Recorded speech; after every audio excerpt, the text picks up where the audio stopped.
go from like writing in my bedroom to doing it in the West End, like it's kind of mental. If you'd have told me that was going to happen, I would never have believed you. And if I wrote it for that to happen, it would never have happened. So I always knew I wanted to write something, but because I was a jobbing actor, I never had time, because you just, like we said before we started this, like juggling 7 million things. You're never just doing one thing. Yeah. Ever. I wrote to everybody. And I had to put my producer hat on, and I've never done that, you know. And I'll do it again if I have to. And I went to drama school in the Labour government, and not long after I graduated, you know, there was a coalition, and the prices of tuition fees tripled. And I wouldn't have gone. And to understand the narrative of people that have lived other to you is why we have art, right? A song will take you somewhere that words just can't. Hello, and welcome back to the Make It Work podcast. I'm your host, Cluanny Saunders. In this podcast, we are talking to practitioners who are making their own work in the UK right now. So join us, learn with us, and let's make it work. My guest today is Lauryn Redding. Lauryn is a writer, composer, and actor. Her debut play, Bloody Elle, which she composed and performed, reopened the Royal Exchange Theatre in June 2021 before transferring to the Traverse Theatre in 2022, where it won the Holden Street Theatre's Edinburgh Fringe Award. She was nominated for Best Composer, Lyricist, or Book Writer for Bloody Elle in the 2022 Stage Debut Awards, and recently won Best Lead Performance in a Musical for Bloody Elle at the Off West End Awards. The show was nominated for Best Regional Production at the What's on Stage Awards in 2021. The show also had a run in the West End last summer at the Lyric Theatre. First, I should say, welcome.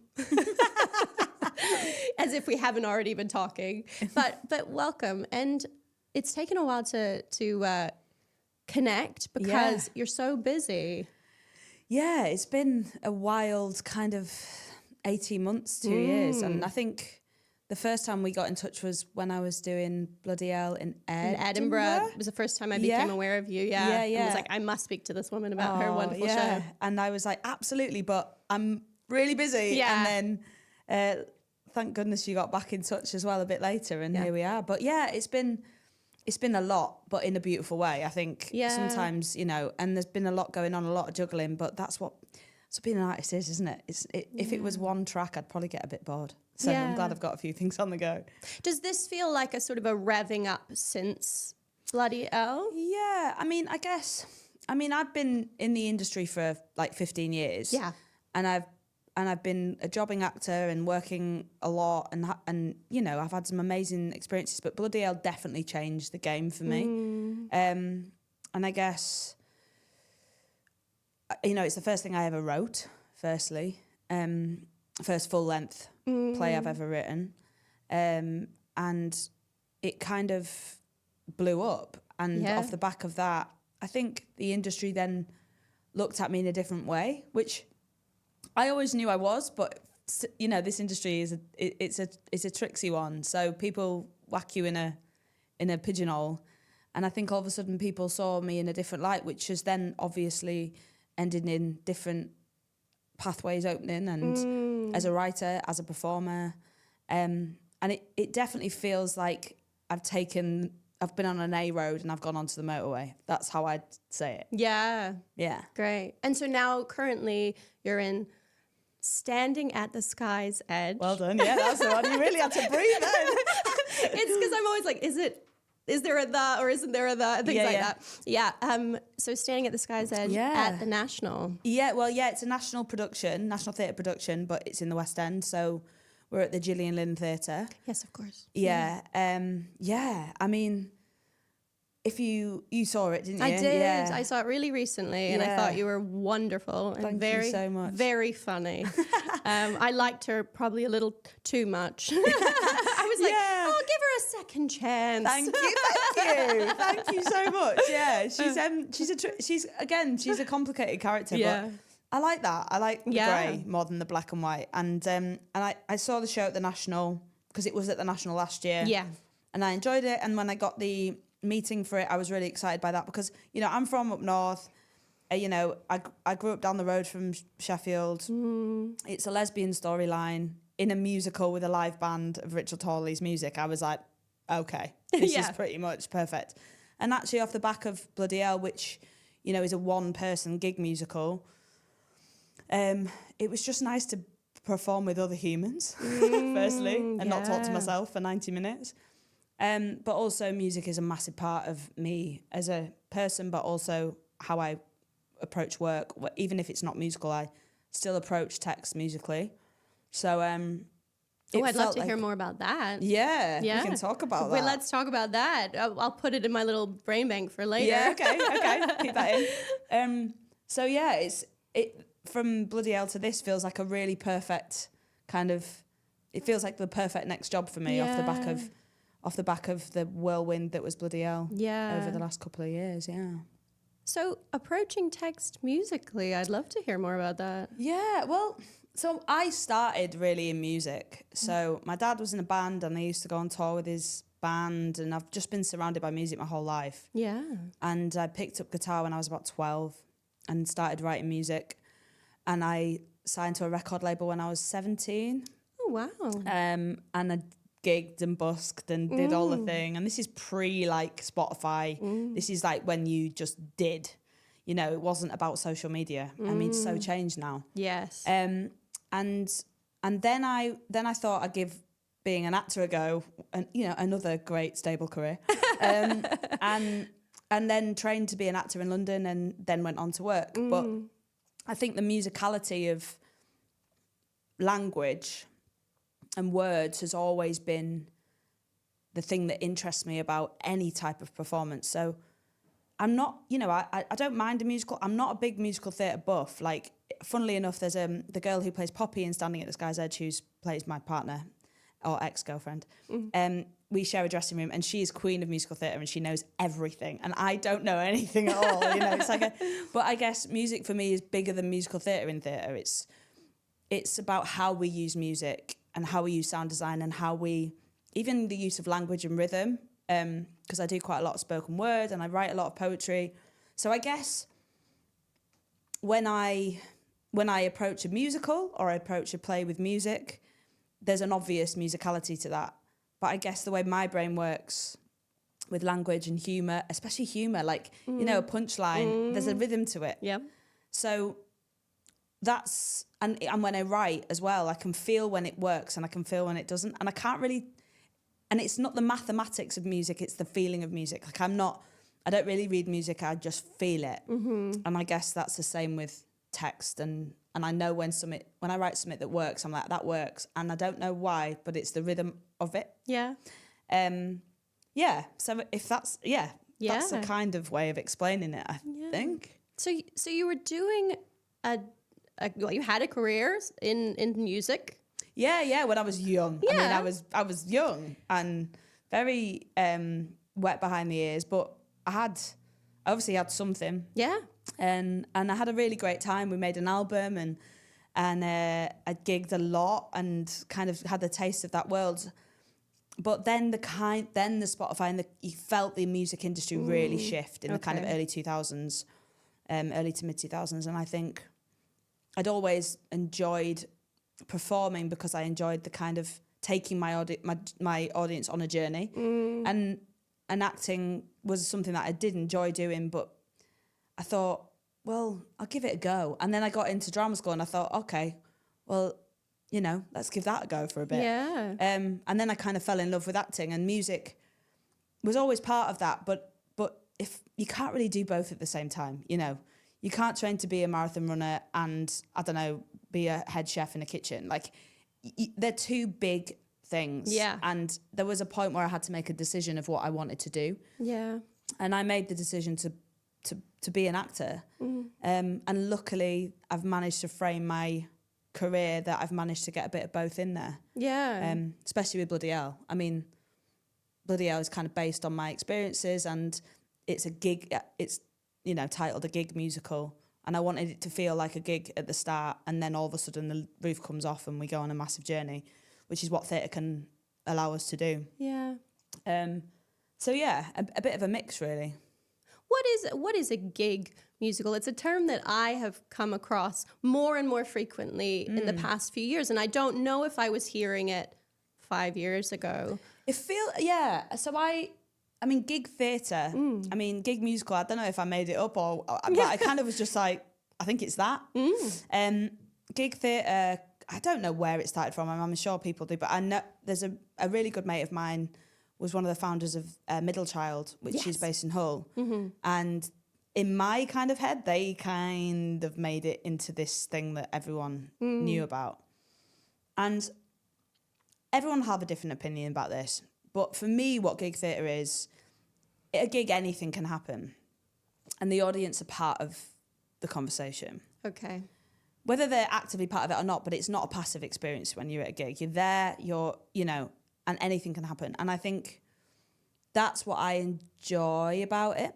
And the live nature of music, obviously, that goes without saying. But, sticking a mic stand on a stage and a guitar doesn't make a show gig theatre. Right. And that I'd seen a bit of that. Because also, as an artist, as an actor who can play instruments and sing, you get more bang for your buck.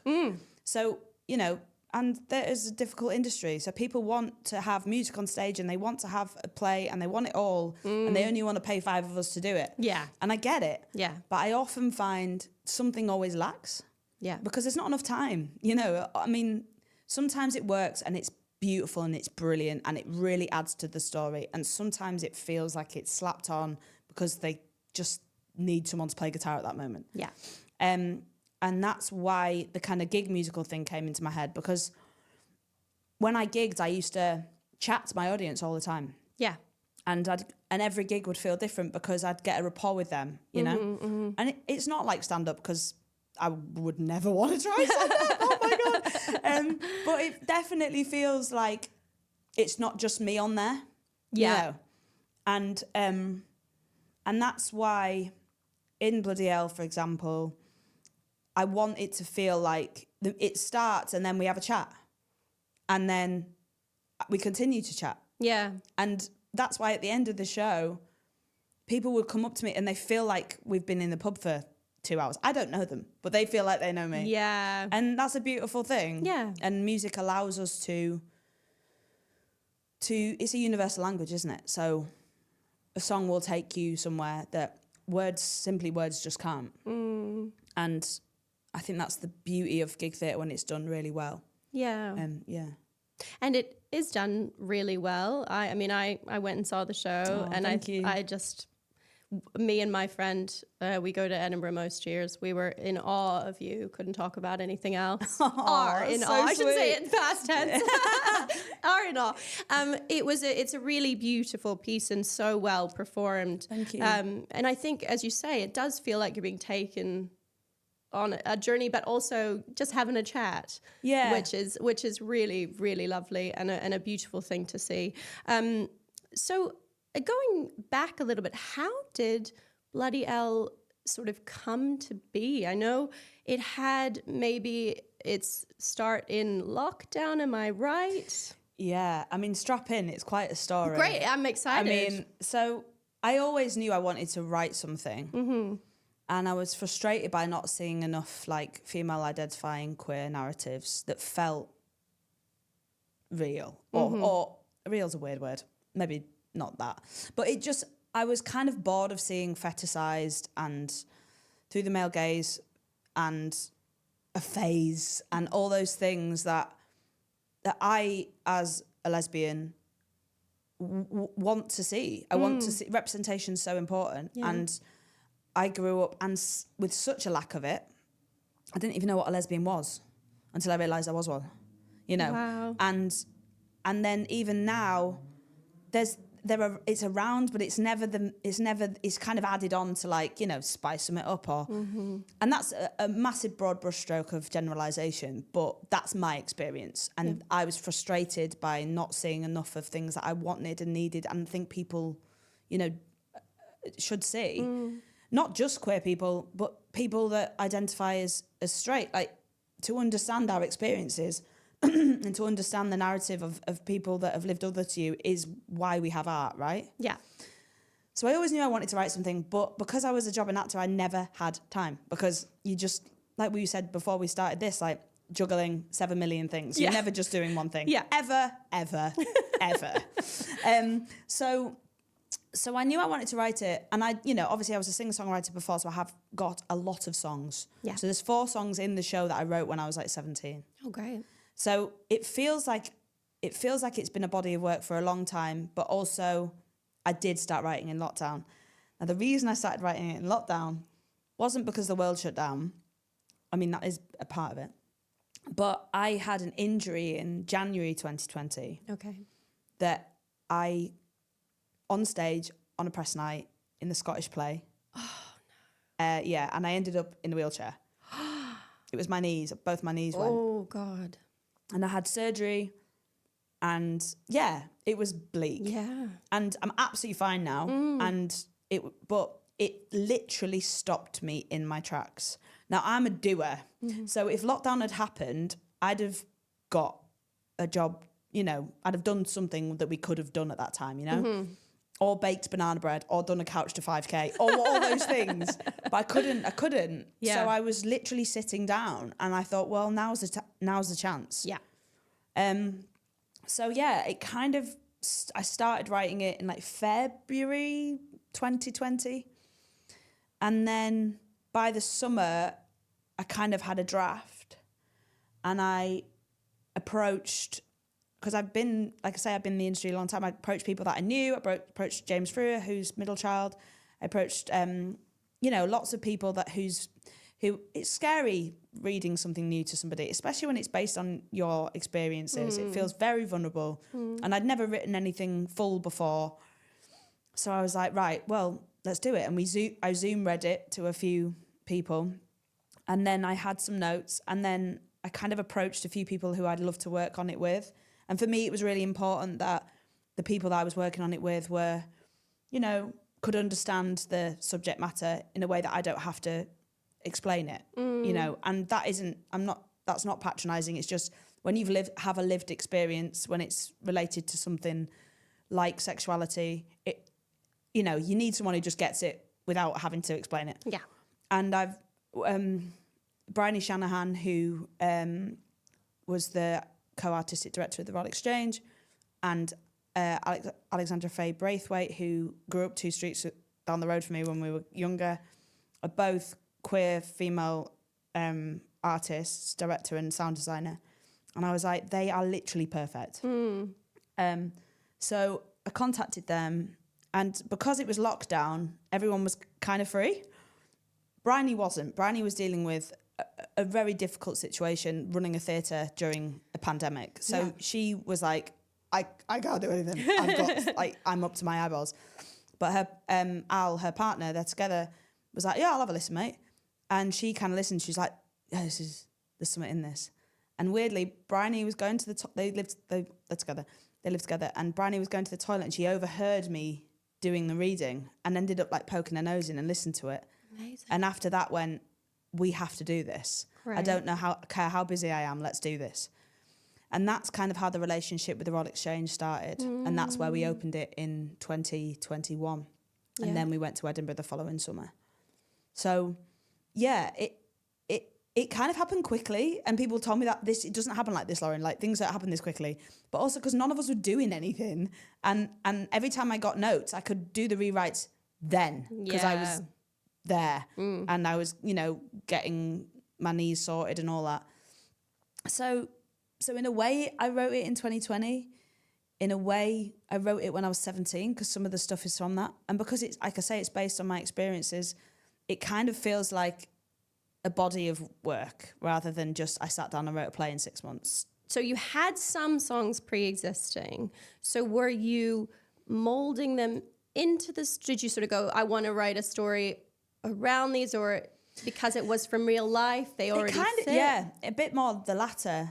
I got to a point, there's a point in the show where she sings a song at a gig to kind of try and get this girl to realise that she likes her. And I actually did that, which is so embarrassing. But that song is the song, because I was kind of writing it and I was like, oh, I've kind of got one that fits this. Yeah. So it was a bit more like that rather than me going, I know I want this song in it. Yeah. I guess when you're doing something that's based on what you've experienced and throughout your life, I guess it's like writing a diary, isn't it? Mm-hmm. You go, oh, this has happened.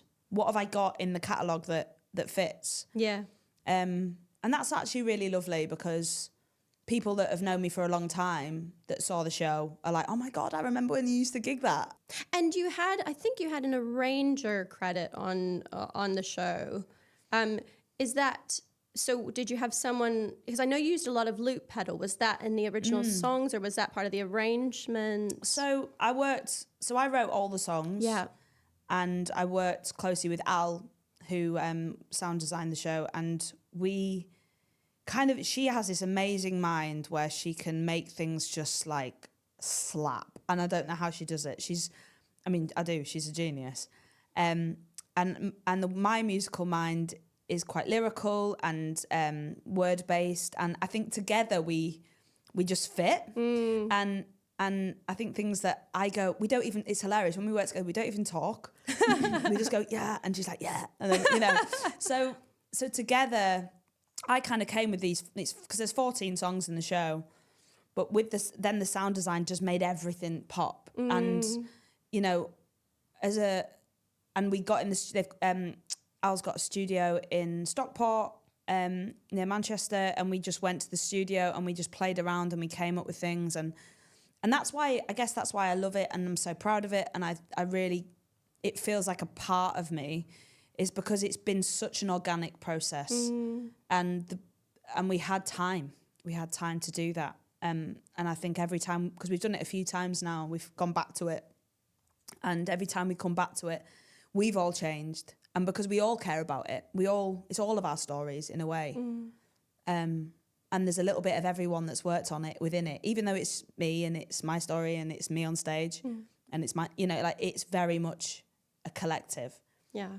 Yeah. So what makes a great team for you? Like when you're, I know it sounds like you had a great team. So God, the best in the world.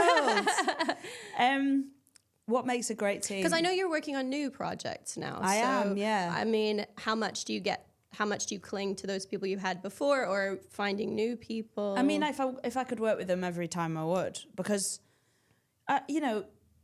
there's like I say, like me and Al don't even have to talk to each other. And Bryony, the director, like, same thing. She'll just go, and I'm like, yeah, I know what you mean.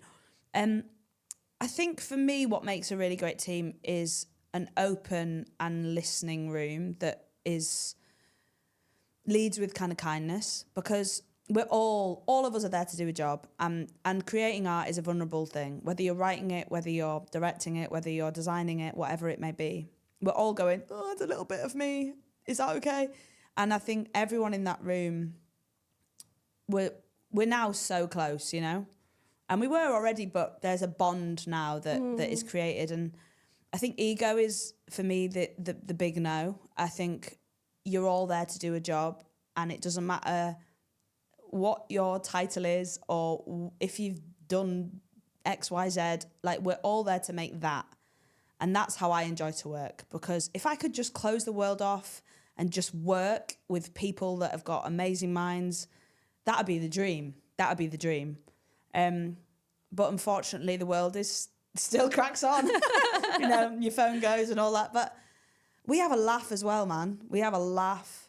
We're able to talk about things other than work, which I think is really important, because this industry can suck you in and spit you out, and you have to have other things, and you have to feel like you can go to the pub and talk about something else, not just, but also the work is important. And I think Judi Dench said something like, don't take yourself seriously, but take the work seriously. Yeah. And I think that's really important. And I know that they're a bit of that. And I think that's what I enjoy when I work with people that have that same kind of like commonality, in that we have a laugh, but we get the job done. And I think that is a great base to create and and make. And so you took the show to Edinburgh, you mentioned there briefly. Did you have producers behind that? Were you self-funding? How were you getting that? Because I know it's a huge expense for so many artists. A lot of people who listen to this podcast are trying to make their own work and going, how? Yeah. How do I do this? Firstly, for anyone that's listening that's trying to do that, my hat is off, because it is... honestly, that was probably one of the hardest few of the months of my life. Like, we had producer support, and then unfortunately that didn't carry on. Right. But we already had a place at the Traverse for 22. And I was damned if I was letting that go. So I wrote to everybody. And I had to put my producer hat on, and I've never done that, you know. And I'll do it again if I have to, but it's not, you know, I can turn myself to a lot of things, but that was hard. Yeah. I did a lot of fundraising. I busked. I got back out and busked, and every penny that I got, I put in the pot. We have an album. The Bloody Elle is on Spotify. The album, Yes. so any proceeds from that came to it. Yeah, we did a couple of fundraisers, one up north. We did like a raffle. I played. But also I wrote to a lot of people. I wrote to a lot of queer people. I wrote to a lot of working class people. I wrote to a lot of people in the industry that I thought might be able to lend a hand. And we luckily got to a stage where we were able to do it. I mean, I didn't pay myself, you know. I worked, I think I had 2 days off. Because I didn't know if I was going to make any money, I booked gigs while I was in Edinburgh. Wow. So I was like I'd do the show and then I'd have to go and do a gig. Oh, you must have been knackered. Oh my God. And then because the show did so well, which was brilliant, they were adding shows. I mean, I have never been as tired as I have been after Edinburgh, but my God, it was the best month of my life. I loved it. I mean, it was, you know, it's blooming hard. And I guess I probably look back on it with rose-tinted glasses, but it definitely changed the game for me.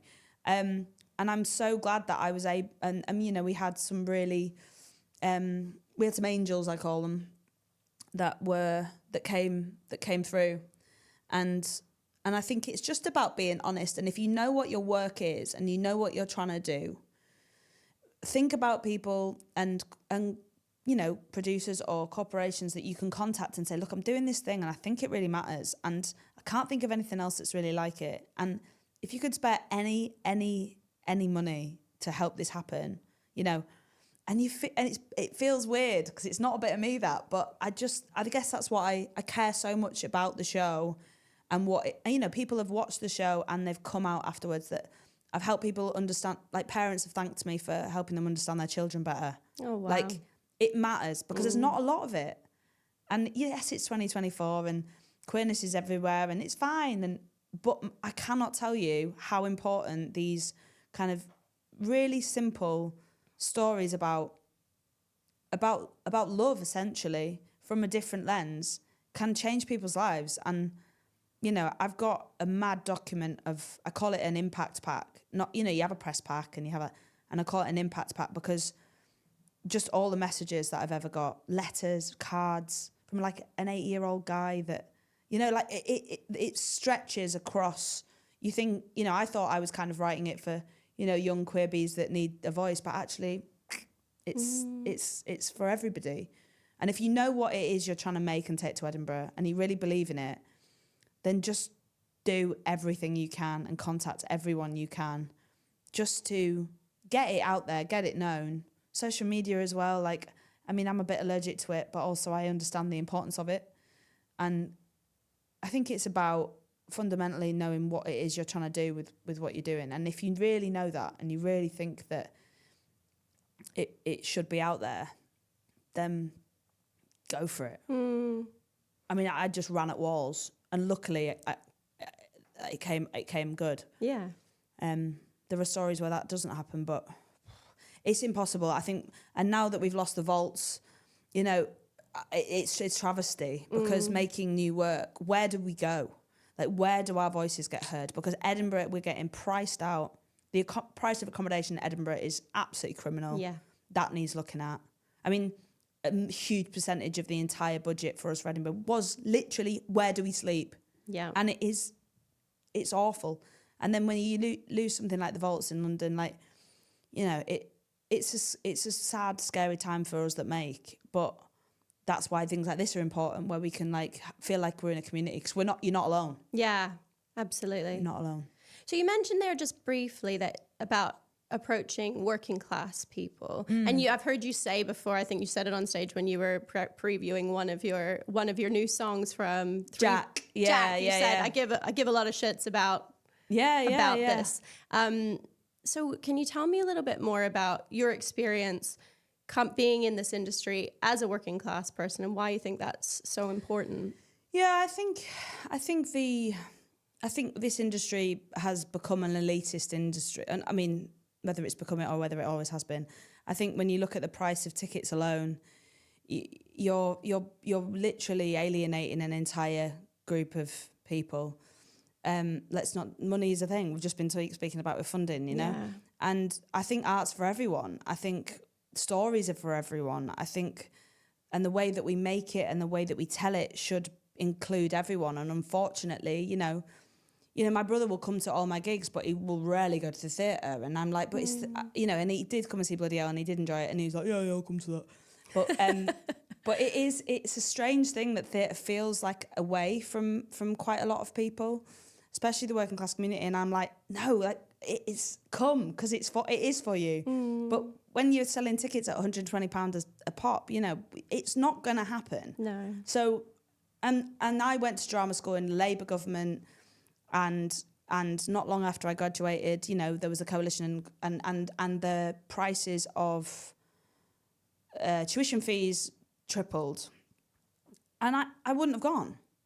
And if I think of my year group at drama school, I went to Rose Bruford, and there was a real mix of people. And I wonder now, like, you know, when you go to those establishments and you meet the people that are training, how many people there are from, you know, a working class background, are from, you know, those places that art feels like a luxury, and actually it's a necessity. What did everyone turn to in lockdown? They turned to films and books and music and the things that escapism, essentially, and you know, podcasts, like trying to see things from a different perspective. And I'm passionate about those things, but I also get sick of seeing working class narratives of like people going to Tesco in their pajamas. You know, like it's like there's real pride in those places. And my nana used to polish her doorstep. Do you know what I mean? And she lives in a block of flats. Like you know, there's ways that we like to box people. We like to say, you're like this, so you do this, and you're from here, so you do that. And I get that because it's easier to understand, but it's not that binary. And theatre is the one thing where you can do that, and as a form it feels elitist. So the more that we can, you know, throw different voices. I know I want to hear things that aren't my lived experience. I want to test myself. I want to challenge myself. And I'm able to do that with theatre. So the more we get that out there, the more that people will, you know, it adds. It's like, you know, seeds and fruit and roots and all that. It just continues. Yeah. Yeah.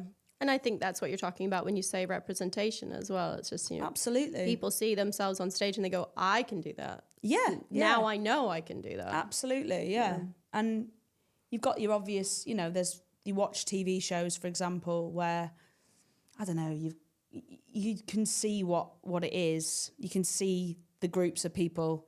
But I like, you know, I mean, I've finished watching Big Boys recently, and the way that is just, it's about growing up, it's coming of age, coming out, all that. But the people within that, how many people feel represented in that? How many, you know, young men, you know, like will watch that and go, oh God, that's me. And that's what we should do with any art, theatre, TV, film, music. And we have this like magic wand. Like we could write anything, we could create anything. We just, you know, it's got to be good. But like, but also, like, you can change people's lives. Like, and that sounds maybe a bit, I don't know, a bit wanky, but I guess that's how I feel about it. You know. And it sounds like you've had first-hand experience with people saying to you, "You've changed my life." Yeah. And it was quite overwhelming. I guess I didn't really know what to expect off the back of Bloody Elle. I was like, I've written this in my bedroom, doing it on Zoom to people. And when we first opened it, it was socially distanced audiences with face masks. And that was weird. And I kind of stood there with my guitar and I thought, I can't see if anyone's enjoying this because I could only I literally just see that. But it affected a lot of people, and it made people think. And I think I didn't put a rainbow on the poster. I didn't say that it was about a lesbian love story. I just wanted people to come and see it. And I know that there was, especially people in Edinburgh, because you just turn up, don't you? They watched it not knowing what it was about and left and were kind of like, oh God, I've never thought about it like that. I've never imagined what it must have been like to be, a young, like a late teen, falling in love with somebody of the same sex in that, in the kind of that time. And not only dealing with, oh my God, those feelings of first falling in love, but like the shame that comes with that and the deceit and the lying and to yourself and to other people. Like, it's so simple, but it's also been my life. So I didn't realise how that's just how I had to navigate things early on. And actually writing it in a play and putting it out there, I'm like, oh, even I've kind of looked back and gone, wow, Yeah. that's kind of nuts that was the case.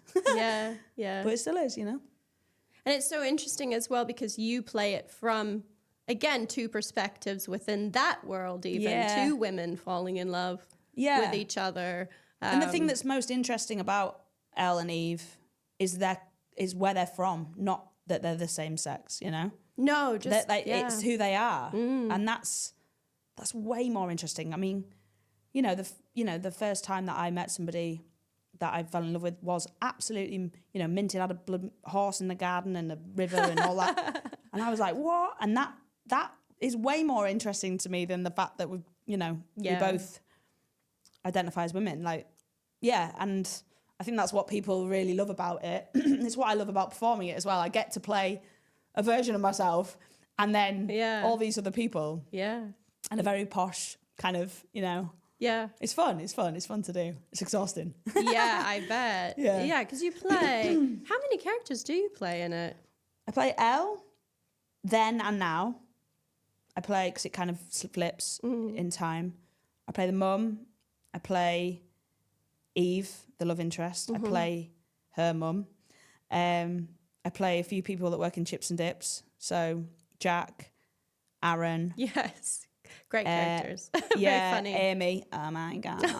Yeah. I mean, they're all based on people people that I've kind of, and when you meet someone and you go, if I did that on stage, that wouldn't be believable. Yeah. But they actually exist, Exactly. And I find humans fascinating, and it's amazing to get to write that and to perform that as well.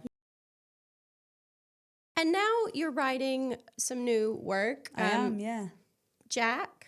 Yeah, so Jack is kind of in works. It's based on the life and loves of Anne Lister, who's more famously known as Gentleman Jack from the BBC series with Swan Jones. I mean, I've known about Anne Lister for a long time because Halifax isn't far from where I grew up. And, she's kind of the OG lesbian, and I just find it, she wrote these diaries in code and hid them in her walls, and then they found them and revealed all these love affairs she'd been having with women from the town. And I guess, again, it's the conversation, isn't it, about the way that queer women have been hidden and even hiding ourselves. And I'm working on it at the moment with Sarah Frankham, who was the artistic director of the Royal Exchange before Bryony. Oh. She's great. And she and I, and we, we're both lesbians, and we both, and Sarah's and I, there's an age gap, but also the commonality of our experiences is scarily similar. And I guess we've spoken about what interests us about that, if I'm ever approaching a story, it's like, why? Yeah. Why? I'm not just doing it because it looks sassy and interesting. It's like, why does me, Lauryn Redding, want to take on that? I think it's important to an extent that queer voices are expressed and dealt with queer voices. Like, I think we have so few seats at the table already that for me, when you have a queer story, I think there's there's something that you can bring from your experiences. But I guess I'm fascinated by, the drama series was brilliant, and Sally Wainwright and Saran and all that, it was great. But it kind of went between the love story between the two main, Anne Lister herself and Anne Walker, her wife, who were actually the first ever lesbian married couple in York, fact. But what interested me is all these other women that are in the diary, and the way that a lot of this old lesbian cliche of like that we all stay friends, and she did. They all stayed friends with her. They all still wrote to her.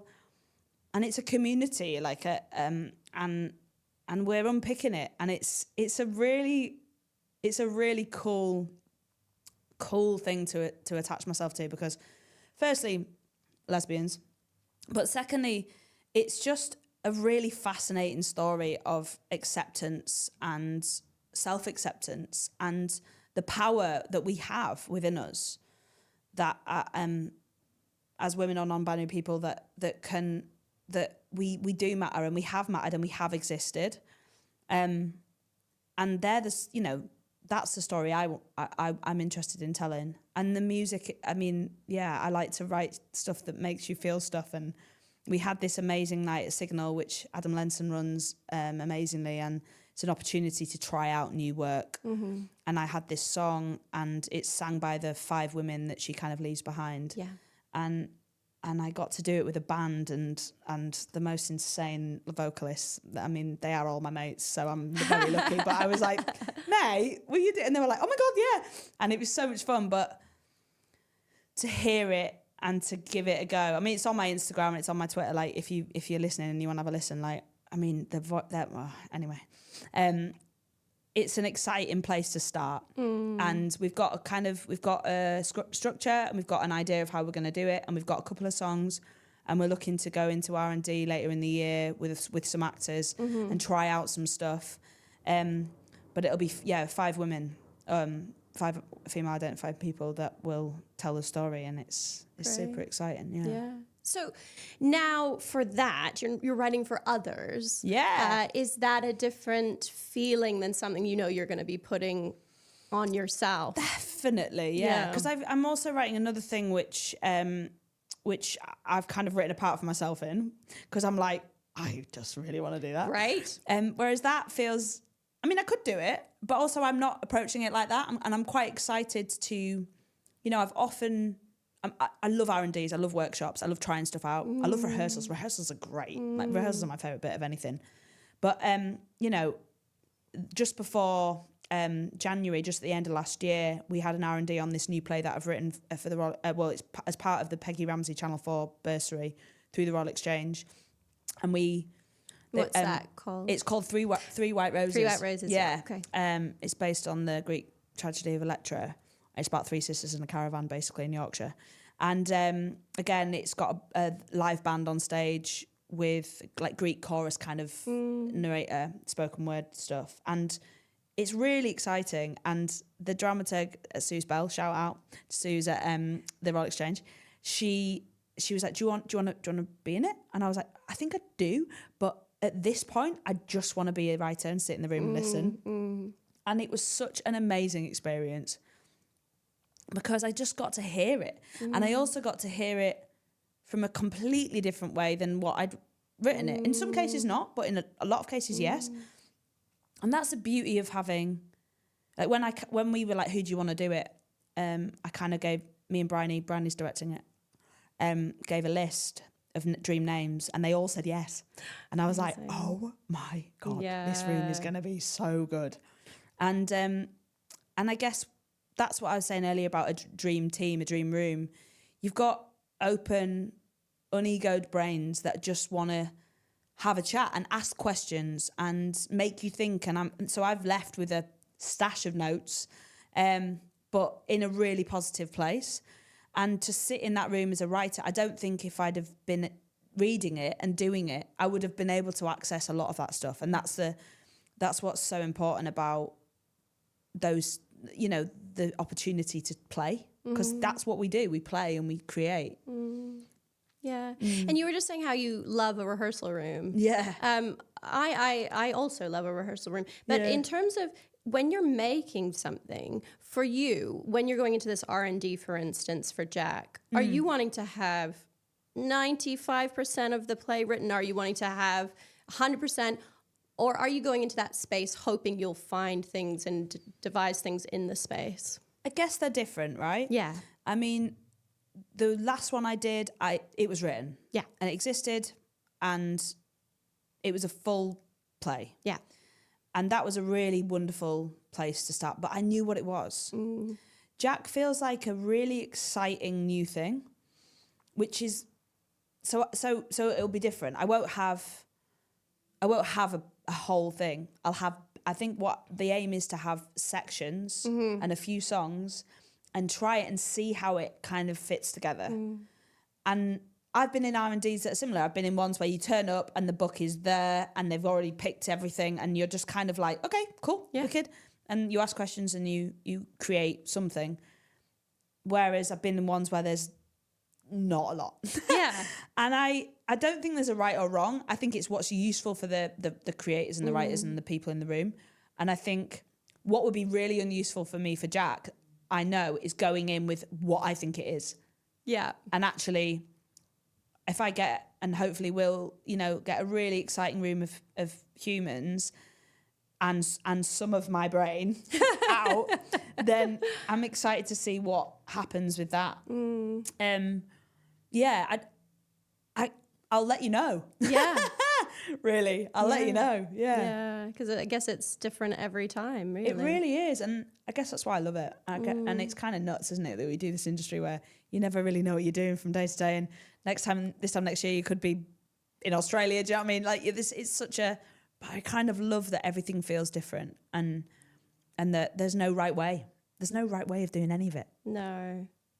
And would you give any advice to someone who's going, I've got a great idea for a musical or a play or a gig musical? Yay! I mean, I'm probably saying this to myself as well because I need to get cracking. But I think the hardest thing to do is start. And I sat with the idea of Bloody Elle in my head for years, and I didn't really have time to like turn it into fruition, but I knew it was there. And I sat there and I thought, how the hell am I going to do this? And there's no way of doing it without just starting it. And I think one of the best kind of bits of advice I've ever had is from a writer. I can't remember his name. It was when I was doing some stuff at the BBC, and he said, look, all first drafts are rubbish. They're rubbish. But you need to get it out to then make it unrubbish. And I'm like, that's so true, because the way that my brain works, I can see I love detail and I love nuance and I love the kind of subtext. You can't get that beautiful stuff until there's something there. So just start. And it might feel rubbish, but just push, because you'll want to give up, but have a shower and go for a walk around the block and then try again. Or have a day off from it, or have a week off from it, but don't forget about it. Don't leave it in your documents for 2 years and then think, oh yeah, I started that thing. I promise you, there was so many points whenever I've written anything, and especially Bloody Elle, where I was like, I can't. And thank God I did, because it's changed my life. And also it's made me more hungry as an artist. It's made me more hungry as an actor. It's made me more hungry as a writer, because I realise it's achievable. Like, and not everything will do that. Not everything will have that velocity of trajectory. You know, to go from like writing in my bedroom to doing it in the West End, like it's kind of mental.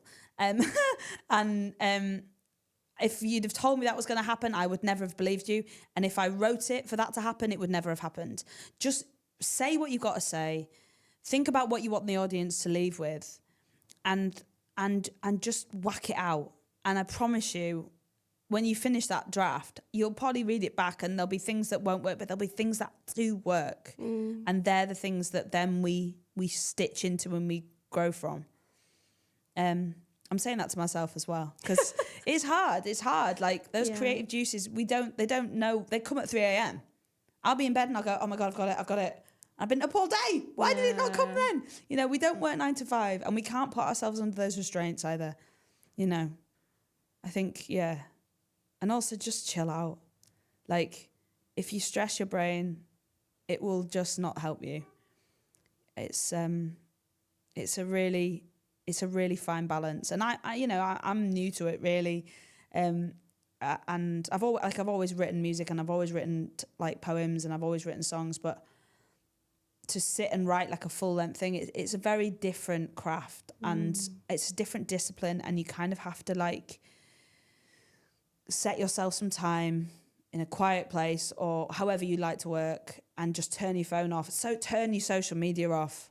I mean, I would anyway, but but like turn it off and just, I have to be dreaming about what I'm writing about, because I answer questions in my subconscious, and that's when, I'd lay there in bed and I'd be like, I'd be thinking about it, and then I go to sleep, and then in that weird like quote of sleep, I'd go, that's it, and I'd just write it in my notebook, and it has to be all consuming, but it also shouldn't consume. It's such an impossible thing. Yeah.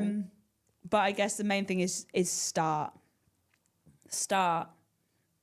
because no one else will. And it seems like you've also had a really wonderful ability to reach out and say, hey, I'm doing this thing. Can you help? Can you be a part of it?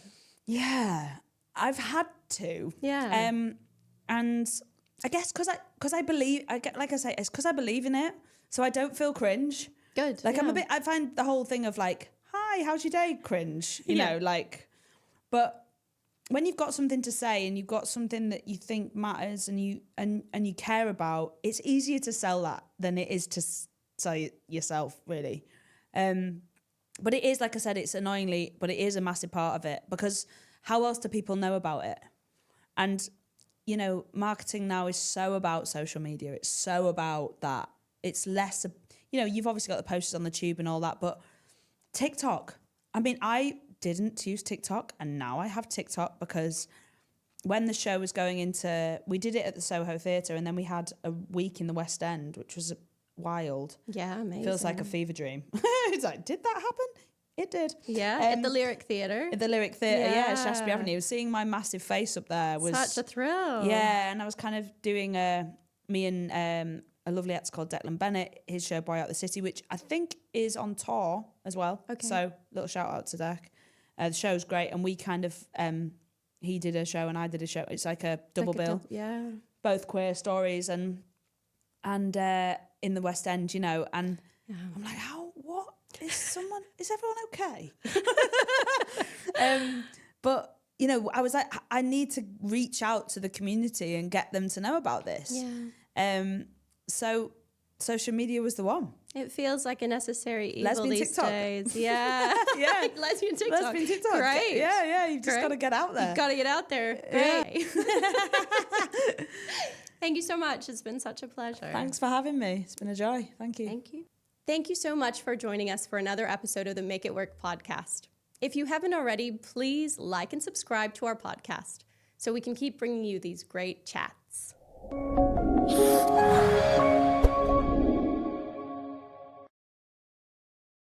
We are sort of running out of time. Oh, maybe that's their next. Hello, come in. But it's been such a pleasure. Oh, thank you for having me. See if I can wait for this to finish so we can just say goodbye without a ringing phone. Where is it? I don't know. I think it's just stepped out. Oh, sod's law. I knew that had happened.